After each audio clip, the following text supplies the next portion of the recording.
માર ભાઈ આજે સારું થોડું કાલે રાતે યાર જેમ તેમ કરીને કાઢી સાખી રાત હું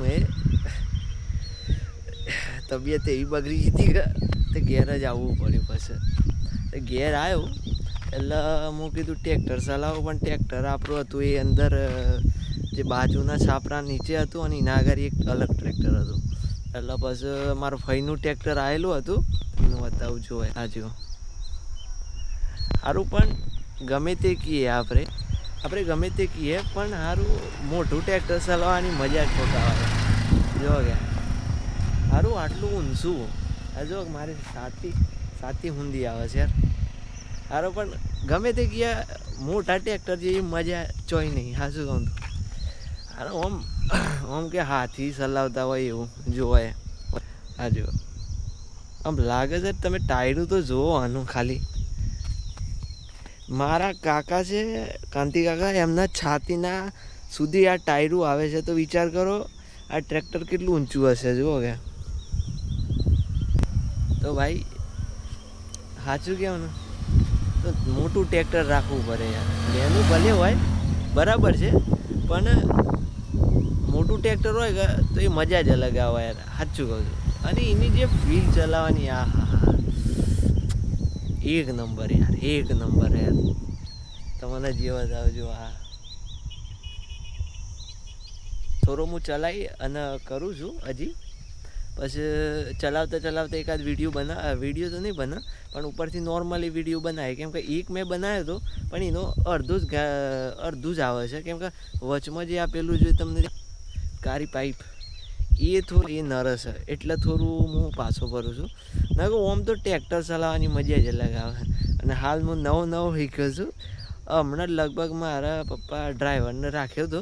એને કીધું ભાઈ ઓન શીખવાડ દે એટલે મને એને ખ્યાલ આપી દીધો કે ભાઈ તું આવું કર અને રાગ જવા દે એટલે હું પછી રાગ લઈ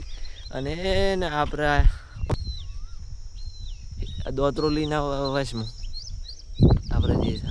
અને આપણું આ મોટું ટ્રેક્ટર ફોનમાં નહીં માતું યાર જોવો ક્યાં એવું મોટું તારી ગમે તે કરો મહેનત કરો ગમે તે પણ સારું એકાદું ઘર અગારી મોટું ટ્રેક્ટર રાખો યાર હું તો કહું છું ભલે આપણા કને કશું નહીં હોય ચાલે ગાડી બાઇક નહીં હોય કાર નહીં હોય ચાલે પણ એક ટ્રેક્ટર રાખો જમીનદારના છોકરા હોય તો ટ્રેક્ટર રાખો હું તો કહું તમને અત્યારે મોસ્ટ ઓફલી અમારા ગામમાં એટલો ટ્રેક્ટર તો પહેલાં હતો નહીં પણ અમે ઘેર ટ્રેક્ટર થઈ ગયો છે તમે વિચારો એટલે હિતીમાંથી કમાઈ અને બધાએ બહુ વસાઈ લીધું છે પણ ગોમરાવાળા દેખાવ ના કરે બરાબર છે અને દેખાવ એ શાણ કરે ખબર છે જ્યારે કે મારા કેમ કે કોકનો લગ્ન પ્રસંગ આવે પોતાની છોકરીનો આવે છોકરાનો આવે એ વખત જો જલસો કરીએ તાને ખબર પડે કે આના જોડે પૈસા હે ના કે એમને તો માણસ કદી ખબર ના પડવા દે કે આના જોડે પૈસા આટલા બધા આવે ક્યાંથી મારું સારું કાલે ખુલ્લું એટલું ખાતું હતું ના તો આટલા બધા પકવાન બનાવરાયો ને એટલે આ વિચારવા જેવી વાત છે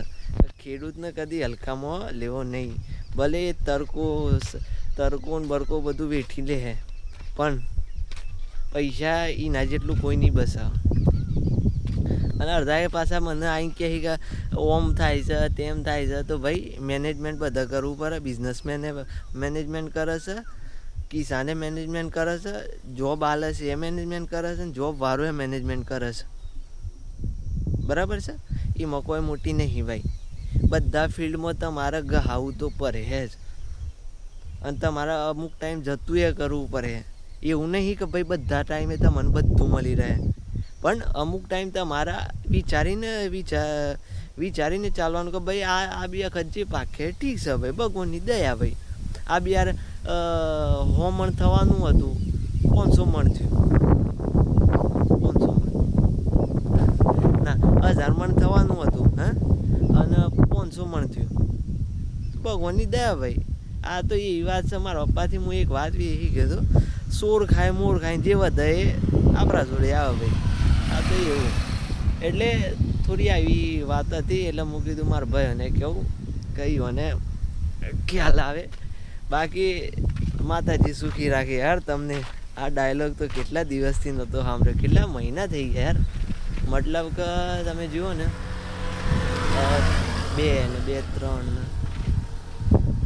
હરા 5 મહિના થઈ ગયા આ ડાયલોગને સાંભળે તમારે.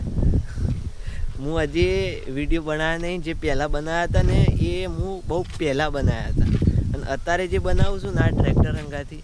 મેં જોયું ને તરત મેં વિચાર્યું હતું કે હું આ ટ્રેક્ટર જોડે વિડીયો બનાવી. અને જો ભાઈ વિડીયો બનાવવાનો એ મોટિવ નહીં કે ભાઈ ફેમસ થવું, આ થવું તે થવું, પણ દિલને શાંતિ મળે છે મારા કે ભાઈ તું આ કર, મજા આવે યાર. જેને જોવું હોય જોવે, જેને ના લાઈક આલ્યું હોય હાલે, જેને ના આલ્યું હોય ના હાલે. આપણે એનાથી કોઈ મતલબ નહીં, આપણે પોસ્ટ કરતું જ રહેવાનું, બાકી ભગવાન મારો જોઈ લે કા. ચલો મળીએ નવા વિડીયોમાં. માતાજી તમને પણ સુખી રાખે ને અમને પણ સુખી રાખે યાર.